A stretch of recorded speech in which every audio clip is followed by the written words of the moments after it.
നമസ്കാരം. നിലമ്പൂരിൽ ഉപതെരഞ്ഞെടുപ്പ് പ്രചരണം തീപാറുന്ന രീതിയിൽ അടുത്ത ഘട്ടത്തിലേക്ക് ഇപ്പോൾ കടന്നിരിക്കുകയാണ്. ഓരോ മുന്നണികളുടെയും സ്ഥാനാർത്ഥികളുടെ ചിത്രം പരിപൂർണമായി തന്നെ ഇപ്പോൾ പുറത്തു വന്നതോടുകൂടി പരമാവധി വോട്ടർമാർക്കിടയിൽ സ്വീകാര്യത സൃഷ്ടിക്കുന്ന തരത്തിലുള്ള ഇടപെടലുകൾക്കും പ്രചരണ പരിപാടികൾക്കുമാണ് ഇപ്പോൾ എല്ലാ പാർട്ടികളും മുന്നണികളും നേതൃത്വം നൽകുന്നത്. നിലമ്പൂർ ഉപതെരഞ്ഞെടുപ്പിൻ്റെ പ്രചരണം അതിപ്പോൾ അവസാന ലാപ്പിലേക്ക് പ്രവേശിക്കുമ്പോൾ നിലമ്പൂർ ഉൾപ്പെടുന്ന വയനാട് പാർലമെൻറ്റ് മണ്ഡലം അവിടുത്തെ MP കൂടിയായിട്ടുള്ള പ്രിയങ്ക ഗാന്ധിയെ കൂടി രംഗത്തിറക്കി പരമാവധി വോട്ടുകൾ സ്വരൂപിക്കുകയാണ് കോൺഗ്രസിൻ്റെ ലക്ഷ്യം. സാധാരണ നിലയിൽ ഉപതെരഞ്ഞെടുപ്പ് പ്രചരണത്തിനൊക്കെ കോൺഗ്രസിൻ്റെ ദേശീയ നേതാക്കൾ എത്തുന്നത് ഒരു പതിവല്ല. എന്നാൽ ആ പതിവ് തെറ്റിച്ചാണ് പ്രിയങ്ക ഗാന്ധി ഇപ്പോൾ UDF സ്ഥാനാർത്ഥി ആര്യടൻ ഷൗക്കത്തിന് വേണ്ടി നിലമ്പൂരിൽ എത്തുന്നത്. വയനാട് ലോക്സഭാ മണ്ഡല പര്യടനത്തിനായിട്ട് ജൂൺ 9, 10, 11 തീയതികളിൽ പ്രിയങ്ക കേരളത്തിലെത്തുന്നുണ്ട്. ഈ തീയതികളിൽ ഒന്നിൽ പ്രിയങ്ക നിലമ്പൂരിലെത്തി ഷൗക്കത്തിൻ്റെ പ്രചരണത്തിൽ പങ്കെടുക്കുമെന്നാണ് വിവരം. ഒരു ദിവസം പൂർണ്ണമായിട്ട് ഷൗക്കത്തിന് വേണ്ടിയിട്ടുള്ള പ്രചരണത്തിന് പ്രിയങ്ക ചെലവഴിക്കുമെന്നാണ് കോൺഗ്രസ് വൃത്തങ്ങൾ ഇപ്പോൾ അറിയിച്ചിരിക്കുന്നത്. ജൂൺ 19 നിലമ്പൂർ ഉപതെരഞ്ഞെടുപ്പ് നടക്കുന്നത്. ജൂൺ 23 തീയതിയാണ് വോട്ടെണ്ണൽ. PV അൻവറിൻ്റെ രാജിക്ക് പിന്നാലെയാണ് ഇപ്പോൾ മണ്ഡലത്തിൽ ഉപതെരഞ്ഞെടുപ്പ് നടക്കുന്നത്. അതുകൊണ്ട് തന്നെ ഈ തെരഞ്ഞെടുപ്പിൽ ഏത് വിധേനയും വിജയിക്കേണ്ടത് കോൺഗ്രസിന് അങ്ങേയറ്റം അനിവാര്യമായിട്ടുള്ളൊരു കാര്യമാണ്. അതിനുവേണ്ടിയാണ് പ്രിയങ്ക ഗാന്ധി ഉൾപ്പെടെയുള്ളവരെ മണ്ഡലത്തിലിറക്കി ഇപ്പോൾ വൻ പ്രചരണത്തിനായിട്ട് പാർട്ടി ഒരുങ്ങുന്നത്. നിലമ്പൂർ ഉൾപ്പെടുന്ന വയനാട് പാർലമെൻറ്റ് മണ്ഡലത്തിൽ MP കൂടിയാണ് പ്രിയങ്ക ഗാന്ധി. തൻ്റെ കന്നി അംഗത്തിനായി വയനാട് ചുരം കയറിയ പ്രിയങ്കയ്ക്ക് വയനാട് നൽകിയത് 4 ലക്ഷത്തിന് മുകളിൽ സ്വപ്ന ഭൂരിപക്ഷമായിരുന്നു. സഹോദരൻ രാഹുൽ ഗാന്ധി നേടിയ ഭൂരിപക്ഷത്തെ മറികടക്കുന്നതായിരുന്നു പ്രിയങ്കയുടെ ആ ഒരു അരങ്ങേറ്റം.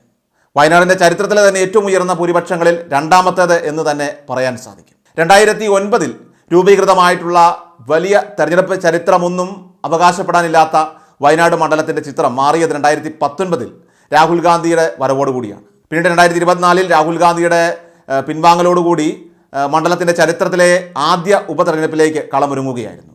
രാഹുൽ ഗാന്ധി സ്ഥാനമൊഴിയുമ്പോൾ പകരം ആര് എന്ന ചോദ്യത്തിന് വയനാടിന് പറയാനായിട്ട് ഒരു ഉത്തരം മാത്രമേ ഉണ്ടായിരുന്നുള്ളൂ. അതായിരുന്നു പ്രിയങ്ക ഗാന്ധി. വയനാട്ടിലെ ആ ഒരു ഉപതെരഞ്ഞെടുപ്പിലാകട്ടെ കോൺഗ്രസിൻ്റെ ദേശീയ നേതാക്കൾ ഉൾപ്പെടെ എല്ലാവരും തന്നെ അവിടെ ക്യാമ്പ് ചെയ്ത് പ്രിയങ്ക ഉൾപ്പെടെ ആ മണ്ഡലത്തിൽ താമസിച്ച് നേരിട്ട് വോട്ടർമാരെ കണ്ട് പ്രചരണം നടത്തുന്ന ഒരു നിലയായിരുന്നു. പക്ഷേ വയനാട്ടിൽ തെരഞ്ഞെടുപ്പ് ദിവസം കോൺഗ്രസിനെ സംബന്ധിച്ച് ആശങ്കകളുടെ ഒരു ദിനമായി തന്നെ മാറിയിരുന്നു. ആളൊഴിഞ്ഞ ബൂത്തുകൾ ഏറെ ആശങ്ക സൃഷ്ടിക്കുകയുണ്ടായി. നിഷ്പക്ഷ വോട്ടർമാർ എത്താത്തത് വെല്ലുവിളിയായി മാറിയിട്ടുണ്ട്. എന്നാൽ ഇതുവരെ നടന്ന തെരഞ്ഞെടുപ്പുകളിൽ ഏറ്റവും കുറവ് വോട്ട് രേഖപ്പെടുത്തിയ ഒരു തെരഞ്ഞെടുപ്പായിട്ട് പോലും പ്രിയങ്ക ഗാന്ധിയും കോൺഗ്രസും അവിടെ ഗംഭീര പ്രകടനമാണ് കാഴ്ചവെച്ചത്. എന്തിനേറെ നിലമ്പൂർ മണ്ഡലത്തിലും ആകെ പോൾ ചെയ്ത വോട്ടുകളിൽ ഭൂരിഭാഗം വോട്ടുകൾ ലഭിച്ചത് പ്രിയങ്ക ഗാന്ധിക്ക് തന്നെയായിരുന്നു. മണ്ഡലത്തിൽ ആകെ പോൾ ചെയ്തത് 1,42,273 വോട്ടുകളായിരുന്നു. ഇതിൽ 95,043 വോട്ടുകളായിരുന്നു പ്രിയങ്ക ഗാന്ധിക്ക് ലഭിച്ചത്. സത്യൻ മൊകേരിക്കാകട്ടെ 29,911 വോട്ടുകളും നവ്യ ഹരിദാസിന് 13,555 വോട്ടുകൾ മാത്രമാണ് ലഭിച്ചത്. അതായത് 65,132 വോട്ടുകളുടെ ഭൂരിപക്ഷമാണ് പ്രിയങ്കയ്ക്ക് നിലമ്പൂർ മാത്രം നൽകിയത്. രാഹുൽ ഗാന്ധിക്കുമാകട്ടെ മികച്ച ഭൂരിപക്ഷമായിരുന്നു നിലമ്പൂർ മണ്ഡലം നൽകിയിരുന്നത്. അന്ന് 1,61,318 വോട്ടുകൾ പോൾ ചെയ്തപ്പോൾ 99,325 വോട്ടുകൾ രാഹുൽ ഗാന്ധിക്ക് ലഭിച്ചു. അന്ന് ആനി രാജയ്ക്ക് 42,162 വോട്ടുകളും K സുരേന്ദ്രന് 17,520 വോട്ടുകളുമായിരുന്നു ലഭിച്ചിരുന്നത്. അങ്ങനെ നോക്കുമ്പോൾ നിലമ്പൂർ മണ്ഡലം കോൺഗ്രസിന് അനുകൂലമായിട്ടുള്ള ഒരു മണ്ഡലം തന്നെയാണ്. പ്രിയങ്ക ഗാന്ധിക്ക് രാഹുൽ ഗാന്ധിക്ക് മണ്ഡലത്തിൽ വലിയ സ്വീകാര്യതയുണ്ട്. ആ സ്വീകാര്യത കൃത്യമായി പ്രയോജനപ്പെടുത്തി ഉപയോഗപ്പെടുത്തി പരമാവധി ഉയർന്ന ഭൂരിപക്ഷത്തിൽ തന്നെ വിജയിക്കുവാനുള്ള നീക്കങ്ങൾ തന്നെയാണ് ഇപ്പോൾ കോൺഗ്രസ് അവിടെ ലക്ഷ്യമിടുന്നത്. പ്രിയങ്കയ്ക്ക് ലഭിച്ച അതേ സ്വപ്ന ഭൂരിപക്ഷം തന്നെ കോൺഗ്രസിൻ്റെ മനസ്സിലുണ്ട്. എന്നാൽ അത്തരമൊരു വലിയ ഭൂരിപക്ഷത്തിലേക്ക് എത്തുവാൻ കഴിയില്ലെന്ന് കോൺഗ്രസ് ക്യാമ്പിന് നന്നായി അറിയാം.